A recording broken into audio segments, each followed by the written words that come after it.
tal, Chiche? Buen día. Acá estamos discutiendo sobre la masculinización de la riqueza, así que más vale no te metan este tiro porque es una cosa que no te lo recomiendo. Santiago, a ver, vamos por puntos, tenemos varios, pero no te quiero gastar en el temario. El principal es lo siguiente: el presidente se arrepintió de haber dicho que los padres que mandan a sus chicos al colegio juegan con fuego y que se van a quemar. No, fundamentalmente lo que el presidente planteó es que hay normas, hay riesgo epidemiológico, que no es una cuestión relacionada a medidas que tengan que ver con una mirada sesgada, sino todo lo contrario. Hay mucha información, muchos estudios que indican la necesidad de bajar la cantidad de personas y de circulación de las personas para bajar en ese sentido la cantidad de contagios. Ese es el punto. A partir de ahí es que la presencialidad en escuelas, cuando hay una alarma epidemiológica en distintos territorios de la Argentina, es algo que está totalmente contraindicado. Y eso es lo que el presidente plantea. Las autoridades de esos lugares son las que deberían marcar primero el ejemplo de continuar con una norma nacional y respetar una norma nacional, que son las medidas nacionales, que son medidas de cuidado. Y a partir de ahí, ese es el debate en realidad. ¿Por qué no acompañan las medidas de cuidado del gobierno nacional? ¿Por qué se desacoplan de la estrategia sanitaria? Si los casos son evidentes, son todas localidades y ciudades que están con una tasa de incidencia de 500 casos cada 100.000 habitantes, muy por encima.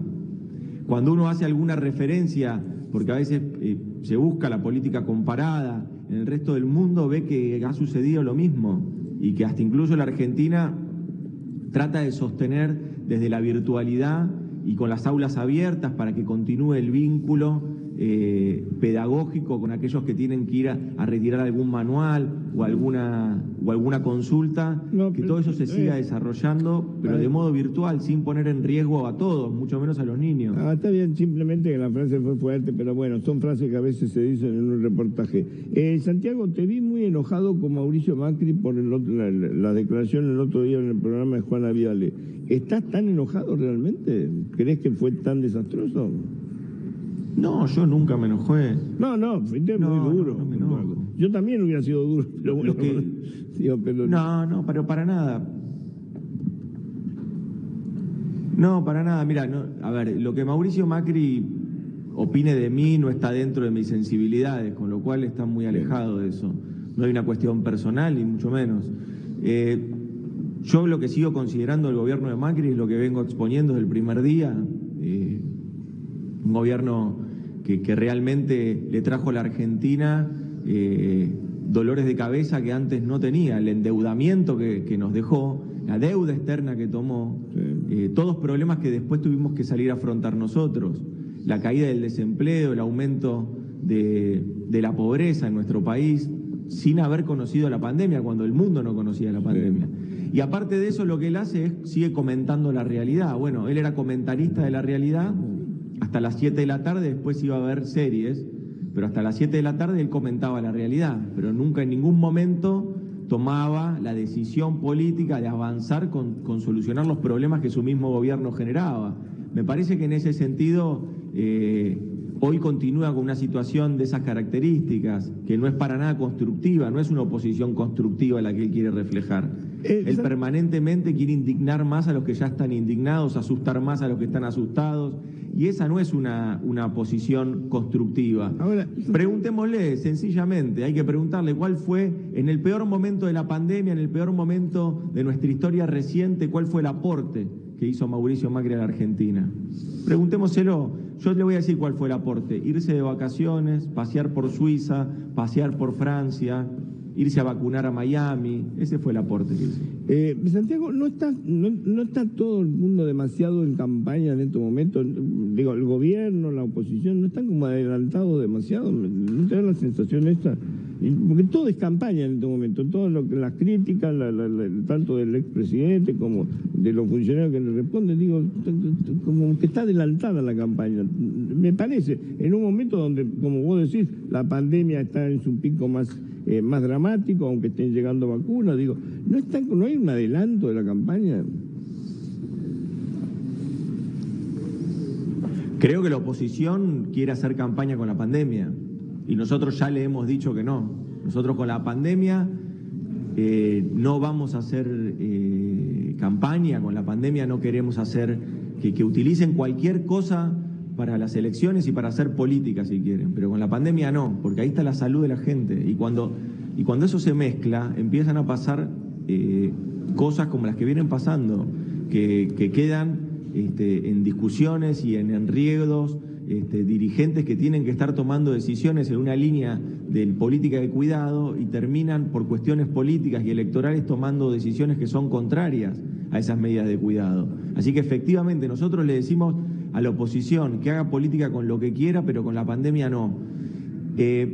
Nosotros lo que hacemos naturalmente luego es contestar, sí, cuando tenemos tiempo de contestar, porque la verdad es que permanentemente hay una parte de la oposición que lo único que busca es provocar y provocar sin traer ningún tipo de aporte a la discusión. Y sobre eso, bueno, cuando nosotros tenemos un poquito de tiempo le contestamos, pero en realidad, Chiche, nosotros, este gobierno, por instrucción del presidente, a lo que se dedica es a generar más camas, a comprar más respiradores, a ampliar la infraestructura hospitalaria y fundamentalmente a comprar, negociar, comprar y traer vacunas para todos los argentinos y argentinas, que de ese modo es de donde nosotros vamos a poder dar vuelta a la página de la pandemia. Yo tengo una pregunta como si yo fuera oposición, me pongo en la oposición. ¿Hay un espacio para que la oposición se exprese, digamos, el gobierno llama a la oposición para consultar de algo? Porque el famoso Consejo Económico Social y todo esto nunca avanzó. Digo, hay un espacio, vamos a suponer, yo fuera un opositor que quiera aportar. ¿A quién te llamo? ¿A vos? ¿Llamo al presidente? ¿A quién llamo? Bueno, primero si tiene alguna postura institucional, hay ámbitos, digamos, ¿no? No solo en las reuniones que permanentemente tiene el gobierno nacional y el presidente con gobernadores y gobernadoras, ahí hay un ámbito constructivo en el que se puede aportar soluciones. Después también en la Cámara de Diputados o en la Cámara de Senadores. Bueno, ahí nuevamente, fijémonos, con la pandemia se envía un proyecto de ley para que determine parámetros objetivos, para que no sigamos discutiendo sobre cosas obvias, que tiene que haber políticas de cuidado hasta que avanzan la campaña de vacunación, que es la campaña de vacunación más grande de nuestra historia. Hasta que eso avance tiene que haber medidas de cuidado. Bueno, discutamos y debatamos cuáles son esas medidas de cuidado. ¿Qué hace la oposición? No lo quiere debatir. No lo quiere debatir, no lo debatió en el Senado, ahora no lo quiere debatir en la Cámara de Diputados. Entonces, realmente se hace complejo. Hay una oposición que obtura el debate político y el debate democrático, y que no es constructiva para nada. Esto hay que decirlo, lamentablemente es así, pero no con cuestiones que quizás ellos puedan encontrar que tienen la posibilidad de algún rédito electoral, sino con cuestiones básicas, ponernos de acuerdo en cómo sigue la pandemia. A ver, en ese sentido ni siquiera han aportado ideas. Yo estoy hablando de aporte. Y yo te quiero reconocer una cosa, mirá, yo te quiero reconocer una cosa, que me parece que es importante destacar.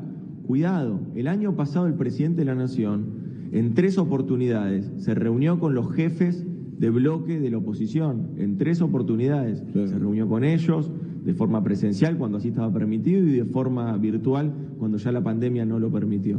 Y allí él escuchó con mucha paciencia cuáles eran las agendas y cuáles eran los aportes que se podían hacer.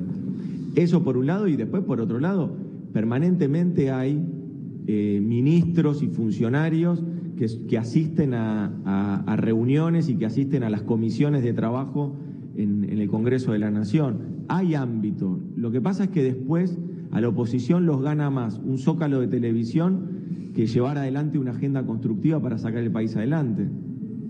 Muy bueno el Zócalo de televisión, estás aprendiendo ya el lenguaje televisivo, Santiago, evidentemente ya te están formando el tema.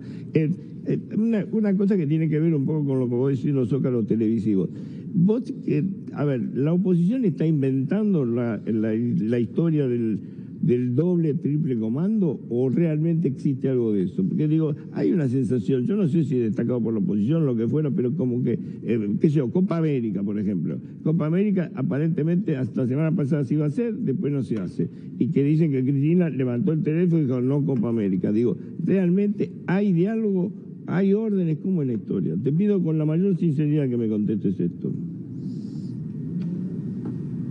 Pero claro, a ver, lo primero que tenemos que tener presente es que la oposición, desde el primer día que nosotros nos juntamos, instaló que ya nos íbamos a separar. Desde el primer día. ¿Por qué? Porque los molestó la unidad del peronismo. Los incomodó. Esa unidad del peronismo fue la que le permitió a la Argentina ir hacia un modelo y hacia un proyecto de país distinto. Y no solo ganar una elección, sino abandonar ese modelo de especulación financiera del macrismo y empezar a construir, con las limitaciones del caso, de un Estado que estaba totalmente devastado y aparte luego golpeado por la pandemia, pero de empezar a construir un modelo de país productivo, donde se fomente la producción y el empleo y de ese modo se reduzca la pobreza. Eso fue lo que lo votó la gente. Y desde ahí es que la oposición siempre atacó esa unidad, porque la unidad es la que garantiza eso, garantiza que continúe ese modelo de país, de producción y de empleo, y no el de alta financiarización de la economía y ese modelo financiero del macrismo. Bueno, ahí hay gente muy molesta que permanentemente insiste en que nosotros nos tenemos que pelear y romper. Que hay miradas distintas en el frente de todos, más vale. Sí, eso es muy positivo. Eso es muy positivo, porque nosotros hemos encontrado la unidad en la diversidad, y haber encontrado esa unidad en la diversidad nos ha generado mucho más músculo político y nos ha hecho capaces de interpretar e interpelar agendas distintas de la sociedad y abrazar distintas demandas. En ese sentido, nosotros seríamos muy hipócritas si una vez que llegamos al gobierno abandonamos ese modelo de construcción política frentista. Por eso queremos avanzar con la mirada hacia adelante. Y acá tenés un tema puntual, la Copa América. La Copa América la queríamos hacer todos, era un compromiso que tenía la Argentina. La que impidió hacer la Copa América son los contagios, son los casos, es la pandemia. Sí, bueno, también, eso la querían todos, no me incluyo yo. Yo creo que la Copa América era una locura, pero bueno, avanzó, el gobierno había avanzado, pero no se podía hacer la Copa América. Hoy llega el Kun Agüero, la llegada del Kun Agüero hoy fue un modelo de cómo no se debe hacer la llegada de los jugadores de fútbol. Por eso ustedes lo vieron, sin barbijo, con los periodistas encima, una cosa, no, sin barbijo directamente. Digo, menos mal que no se hace la Copa América en ese sentido. Tengo la gente que se sale de la vaina para preguntarte, Cicutín, ¿te quieres preguntar algo? Ministro, hay un tema que más allá de la pandemia preocupa a todos, que sin duda es el tema de la inflación. Hay medidas que son precios cuidados, distintas medidas se están tomando, el tema de la carne ahora, el tema de los lácteos, evidentemente tiene una llegada acotada eso. ¿Es el gran tema después de la pandemia que tiene el gobierno en mente? Sin duda, sin duda. A ver, así como nosotros hicimos durante el año pasado una renegociación de la deuda que había tomado el macrismo irresponsablemente, esa deuda nosotros la pudimos renegociar y reestructurar en un 99% y la Argentina se ahorró de pagar 37.700 millones de dólares. Cuando nosotros decimos que en el presupuesto actual pudimos duplicar, por ejemplo, una de las crecimos en todos los aspectos, pero sobre todo uno bien puntual, pudimos duplicar la inversión en infraestructura y en obra pública, es porque decimos que no se fue por la canaleta de la deuda esos recursos de la Argentina, porque lo pudimos reestructurar, entonces no tuvimos que pagar los vencimientos acotados que nos había puesto el macrismo. Entonces, con la inflación pasa una cosa similar. Nosotros estamos entre todos viendo con buena expectativa que hay sectores que empiezan a ser muy dinámicos en la economía. La construcción, la industria, otros sectores que les cuesta muchísimo y los venimos acompañando con programas como el REPRO, con distintas con reducciones o eximiciones de contribuciones patronales y de impuestos, es decir, venimos acompañando a los sectores. Ahora, también lo que vemos es que esa recuperación que se empieza a ver no se puede ir por la canaleta de los precios. Y ahí es donde empezamos, con una batería, como bien detallaste vos, es una batería de programas que tenemos que llevar adelante. La ley de góndola es uno, pymes en góndola es otro. Avanzar también en los programas de precios cuidados. Y también sancionar a aquellos que se pasan de la raya. Sí, ojalá todo eso funcione. Fede, ¿qué querías preguntarle al ministro? Encadenando con esto, Cafiero, ¿cómo le va? Le quería preguntar especialmente con el tema de acuerdo de precios y salarios. Ya Camioneros, por ejemplo, está pidiendo paritarias por encima del 40%, los bancarios están queriendo abrir otra vez la cláusula de revisión. ¿Se le va a ir al gobierno de las manos esta pauta cercana al 30% que había planteado Guzmán?